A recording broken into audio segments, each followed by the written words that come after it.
Magandang araw sa inyo mga kaibigan. Itong ating almusalita sa araw na ito. Ang ebanghelyo natin ay Matthew 18, 1-10. Sabi ni Jesus, I say to you, unless you turn and become like children, you will not enter the kingdom of heaven. Maging tulad ng mga bata. Alam nyo, itong kamino ay nagturo sa akin yung value na minsan kinakalimutan ng simplicity. Yung tipong walang kaarte-arte, walang reklamo. Dito sa kamino kasi, pagdating sa pupuntahan mo, kung anong available na space para makatulog ka, diyan ka.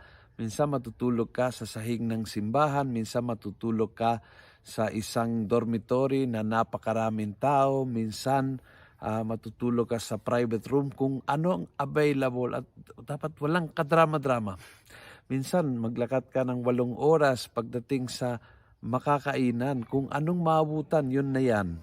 Walang choice. Simple lang.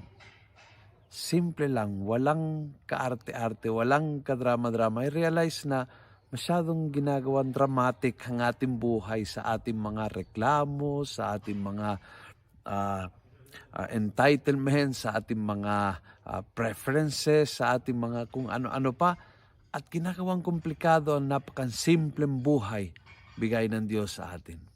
Maging tulad ng bata, may maraming aspeto. Ang gusto kong highlight ngayon is pagiging simple. Ang pagiging simple ay ang susi ng isang buhay kontento, masaya, ganap, mapayapa. Kung nagustuhan mo ang video ito, pass it on. Punuin natin ng good news ang social media at gawin natin viral.